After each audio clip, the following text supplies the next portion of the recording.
May classmate kami dati. Sinuntok niya yung elementary. Parang napapansin ko na mas iba yung personality ng group of friends niya sa group of friends ko. Okay.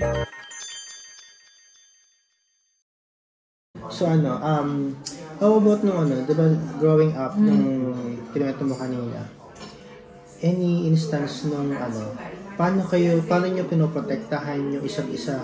Diba dati, may mga bully tayong mga classmate ng elementary. May naalala ko ba kung na nambubully sa inyo? Dati, kasi syempre kami, chubby kami dati. Pero ang kambal ko talaga, matapang. Kasi naalala ko, yung classmate kami dati, sinuntok niya yung elementary. Dahil? Parang binuli kami, o something like that. And then, pinatawag siya ng madre. Sabi ng nanay ko, yung mga kuya mo, hindi ako pinatawag, pero pinatawag ako dahil sa Pero pinagtatanggol niya lang ako kasi nung elementary talaga, iyakin lang ako. Siya talaga yung nag-fight until high school. Pero tawag nito, siya yung parati talagang matapang sa aming dalawa. Paano yun pagka may kayong dalawa inaapi o ikaw lang o dalawa kami. Dalawa kayo talaga yung Yung mga yung hindi naman inaapi, yung parang syempre normal lang pag mga nasa elementary kayong parang tutukso. yung tukso ganon. Anong high school? Any instance na yung high school, same ba kayo ng circle of friends? Same yes. ba kayo? As in. Nung so, college lang yung hindi. Kaya hindi naging challenge sa inyo yung pagkakaroon ng, parang mayroon tayong kanya-kanyang individuality. Kasi elementary and high school, mag-classmate talaga kami. And kung sinong friends niya, friends ko din. Nung college lang, kasi iba kaming section. So, parang ibig sabihin, wala talagang instance na parang, ay, ayoko dito sa mga friends mo. Ikaw naman, siya naman, parang ayoko dito sa mga friends mo. Parang, iba na kasi, ngayon ko yung nafe-feel kasi parang nung college na? Nung college, parang pare-pareho lang nito. Kasi siguro, parang nag-stay siya sa Manila for 3 years ako umuwi ng Iloilo. And then ngayon, nasa Pilipinas siya, ako sa Germany. Parang napapansin ko na mas iba yung personality ng group of friends niya sa group of friends ko. Kasi ako medyo seryoso. Siya naman yung parang talagang... Pero growing up, sabi mo, mas siya, mas... Pero ngayon, pero nag-iba na ngayon. Pero parang siya ngayon ang mas kikay. At saka alam mo yung parang pag maglakad siya, yung alam mo voice na voice. Ako naman yung hindi. Alam mo yun. Pero medyo nag-iba na. So, parang, ano ba yung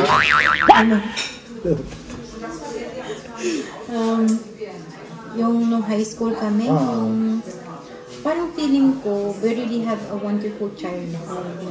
Kasi talagang, syempre kami yung babae, kami talagang sorry brothers. Sorry. Pero syempre, pag babae kasi, tas bunso pa. So talaga ng tatay.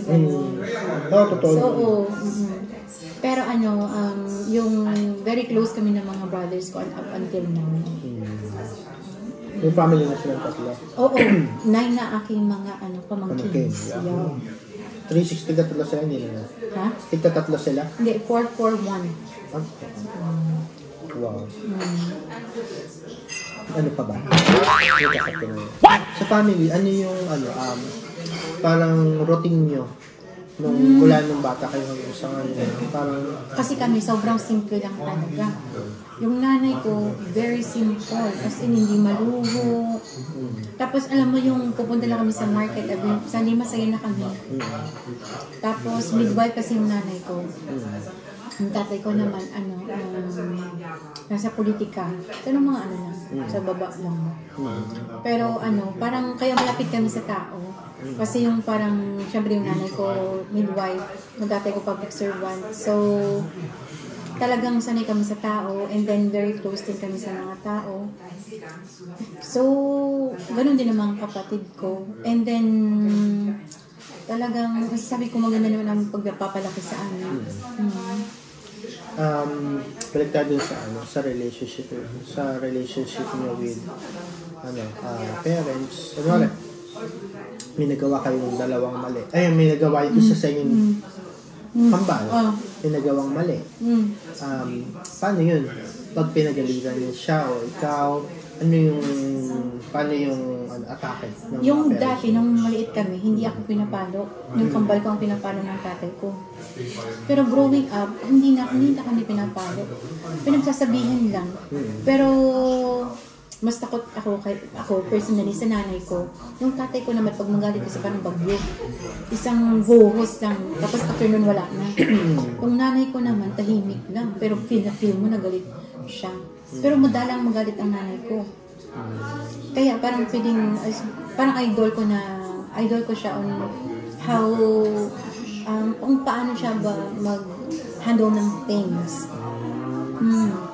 Ilan taon na yung parents mo? Yung nanay ko, namatay na siya noong 2019 because of breast cancer. Yung tatay ko naman is, I think, 69 or 70. I think. Kasi hindi pa kasi Ay, sorry naman. Hindi niya alam. Basta, 1953. Hindi, sige. Paano nyo na-handle yung sa family? Ay, grabe talaga ang pinagdaanan namin because pareho kami ng kambal ko na nag-work sa BPO before. And then, nag-decide ako ng German language training.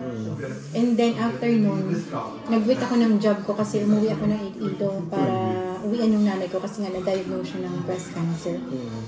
So, for 3 years, wala akong trabaho, guys. My gosh. So, talagang dependent na ako sa family ko, gano'n. Kasi personal choice ko naman yun para talagang may kasama yung nanay ko. Kasi yung nanay ko, matiisin. So, talagang hindi talaga siya magsasabi na masama ang pakiramdam niya, gano'n. Kailan yung nalaman na meron siyang cancer? Actually, noong 2017, yun. Tapos, nag-underwent siya ng surgery twice. And then, parang 8 cycles na. Yeah. So, parang 2016 siya, parang nakita niya na may lump. And then, 2017 na-diagnose. After 2 years, namatay siya. So, pero nakailang cycles ng chemotherapy. Napakahirap.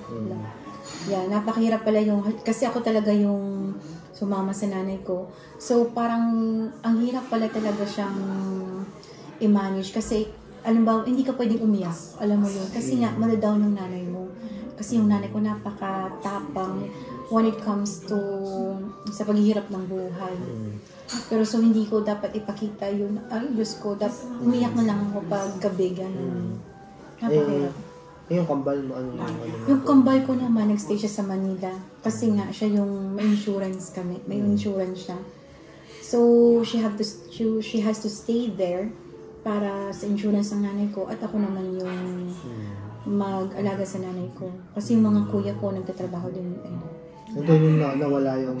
Uy, grabe talaga. Parang pinagsakuban ka ng langit at lupa. Kasi I thought that I will never going to make it na kala ko pag mawala nanay ko, mawawala na din ako. Kasi talagang close kami ng nanay ko. Ikaw lang yung... Lahat kami.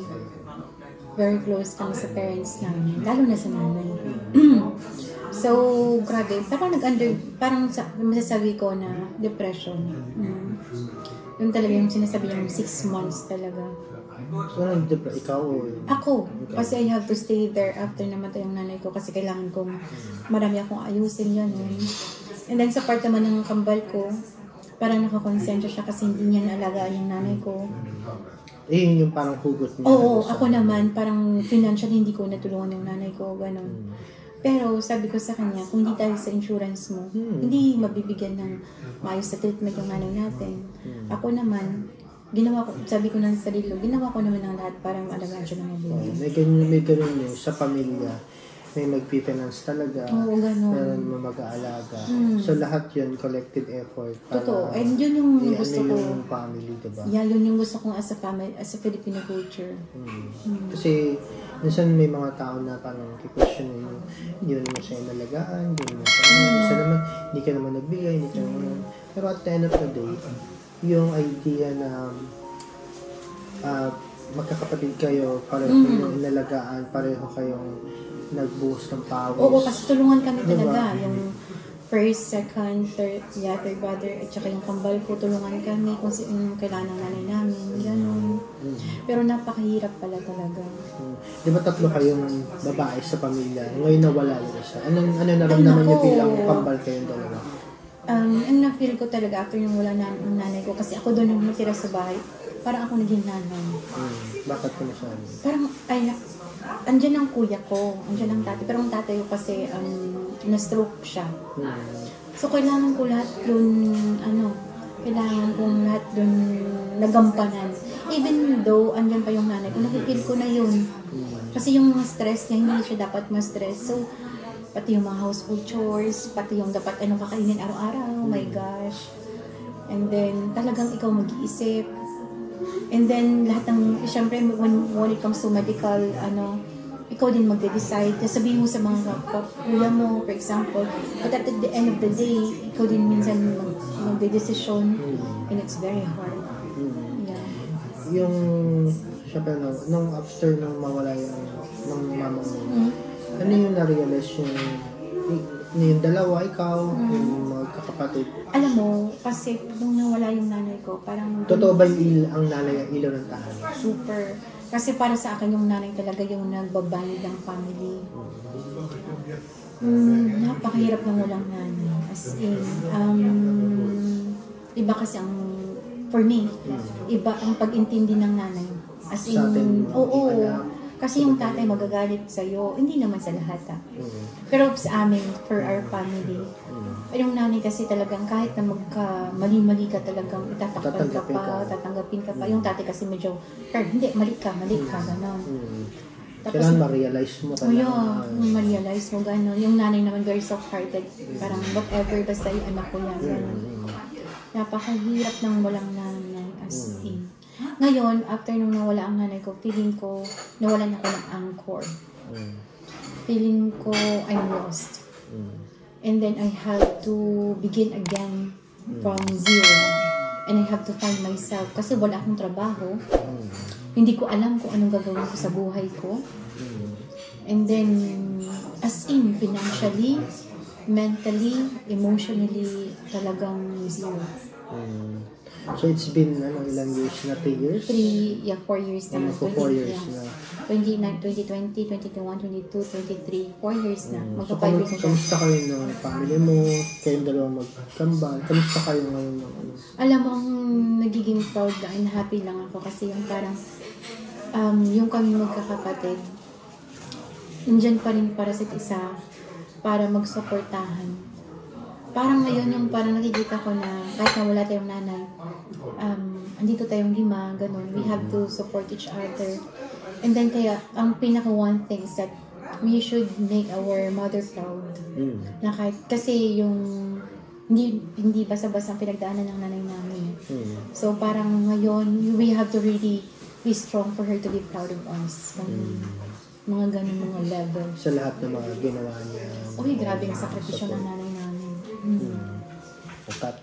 Nagkakain mo tayo guys. Kasi hindi ko yung makain kasi ang bikini.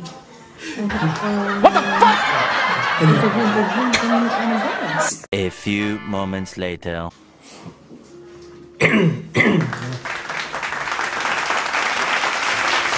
Kaya tayo. Since yun nga wala na si mama mo, tapos sino na natira sa bahay ngayon? Yung second and third brother ko. Tapos si papa mo. Tsaka ang tatay ko. So paano yan? Sundo tayo dun sa question na Siyempre, mga dalagita na kayo. Oh my gosh. Mga dalagita na kayo. So paano yung dalawa ng meron bang say yung kambal mo sa mga preference mo? Ikaw din ba? Meron kayo? Oo naman. Paano mo oo naman? Kailangan na i-say siya sa mga choices mo? Hindi naman. Parang sa amin kasi, kung yan, choice mo yan, I respect that. Dati kasi, parang, lalo ng last year, hindi. Pumunta ka dito sa Germany kasi andito ako. So, pag andito ka, mas magkasama tayo, suportahan kita.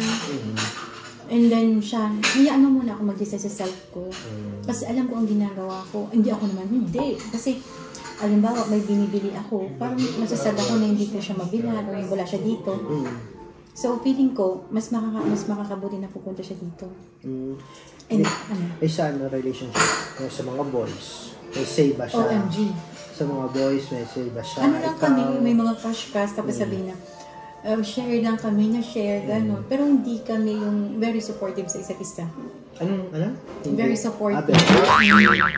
Meaning, kapag kami nagustuhan ka, parang okay na sa kayo. Oo naman. Ganon din naman ako sa kanya. Parang, ay, bakit yan? Bakit yan? Walang gano'n. Wala. Tapos pag magsasabihin, huwag na lang ganun, guys. Kasi parang, hindi ka naman, parang hindi naman siya okay. Ganon. May ganon. Oo, pero halimbawa, tapos kilig-kilig din siya, ganon. Ako din sa kanya. May chance ba, meron bang times na parang kayo nagustuhan na guy? Nalala si guy A, crush mo, tapos crush din niya. Wala pa naman, parang mas mag-iba yung, siya kasi, type. parang mas gusto niya ng, hindi ko, parang mas gwapo, ganon. O ako naman, mas gusto ko yung character.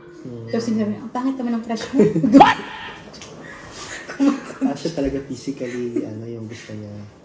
Sa pagkakalam ko. Ano yung type, yung mga type niya? Ano, maputi, chinito? Wala naman siya. Importante daw, parang okay. Cute. Yung, kasi kung minsan akin, mas more, mas kasi matalino. Lagot ka kasi, sa mga naging ano. o hindi naman nila alam. Wala, no? Kaya hindi nila alam kung sino sila. Tapos. Tapos sabi, ano ba yung crush mo? Crush mo yan? Okay naman siya. Sasabihin kong gano'n. Pero ano naman kami, very supportive. Tapos wala naman kami. So wala yung pang-MMK na nagustuhan ni Ay, wala. So wala. Ay, huwag natin tuloy itong vlog. Sorry guys, walang vlog life ko. Tuloy itong vlog. Ano lang kasi kami talaga? Boring ang life namin.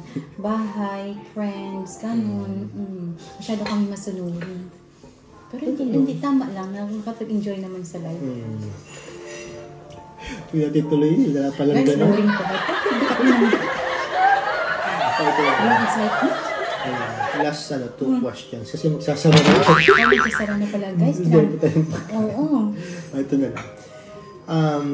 Balik tayo dun sa ano yung, di ba sabi nga kanina, yung sa intro natin, twins are double the work and double the joy. Sa'yo personally, hindi sa point of view ng parents mo, yung double the work para sa'yo bilang kakambal niya. Ano yung double the work? Double the work. May sinakripisyo ka ba?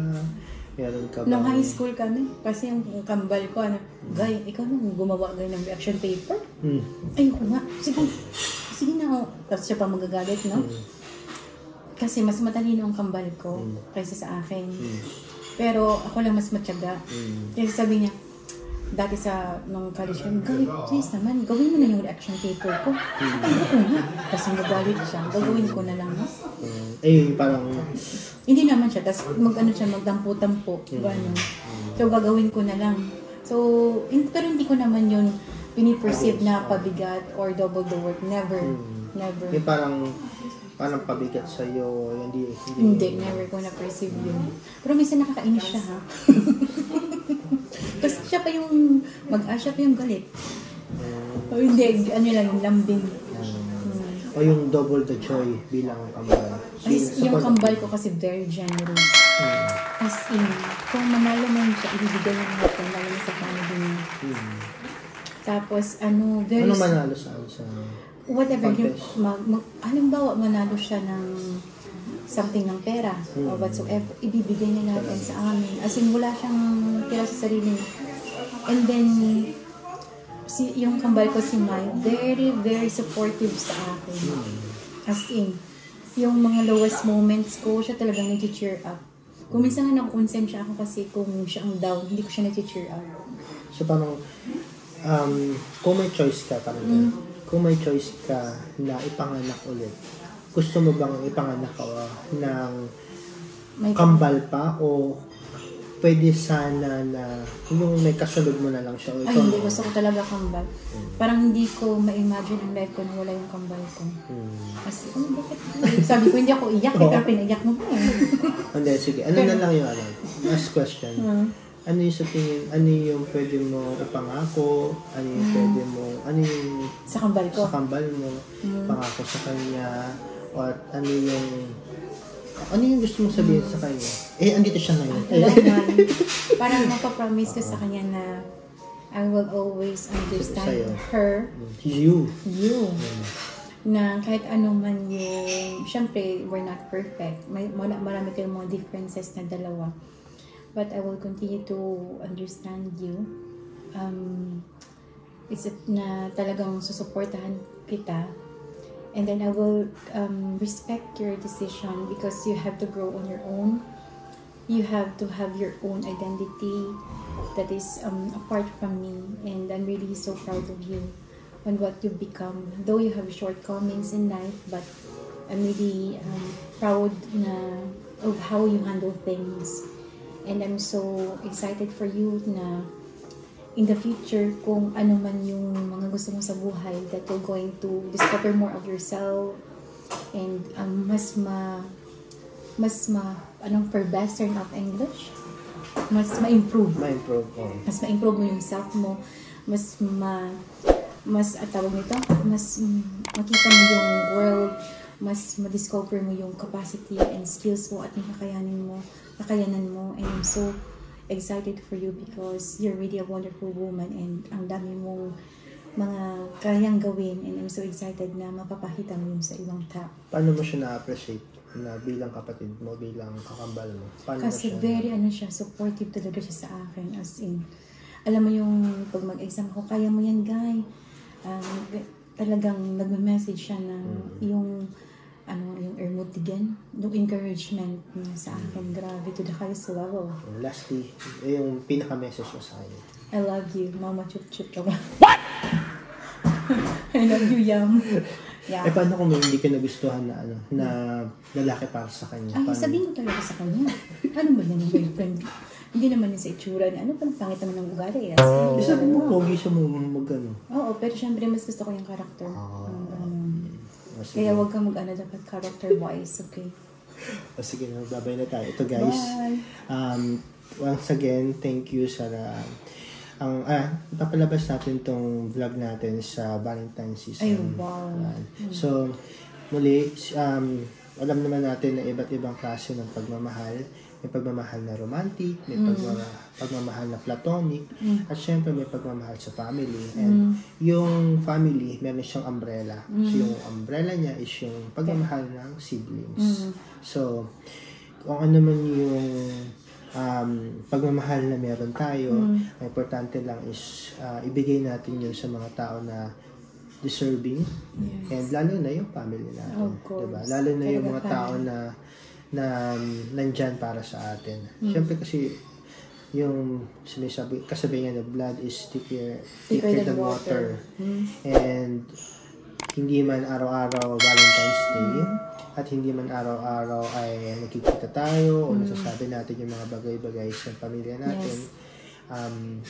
Dapat ma-appreciate pa rin natin at mapahalagahan at mahalin natin yung mga taong handang magmahal at ipagtanggol tayo, Valentine's Day man o hindi. So again, Happy Valentine's Day sa lahat ng nandyan. Guys, please continue watching our vlog. Support and subscribe. Thank you, Florence, for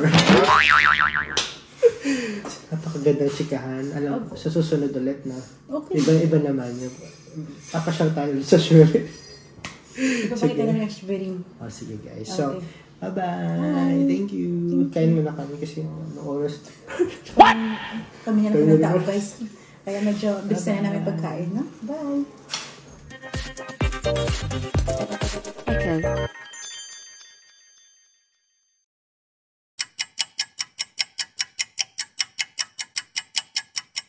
Ay, para ano? Yung thumbnail. Ano yun? Thumbnail. Ano yung thumbnail? Thumbnail yung pang nakikita mo sa sa video. Yung parang picture. Yung picture to sa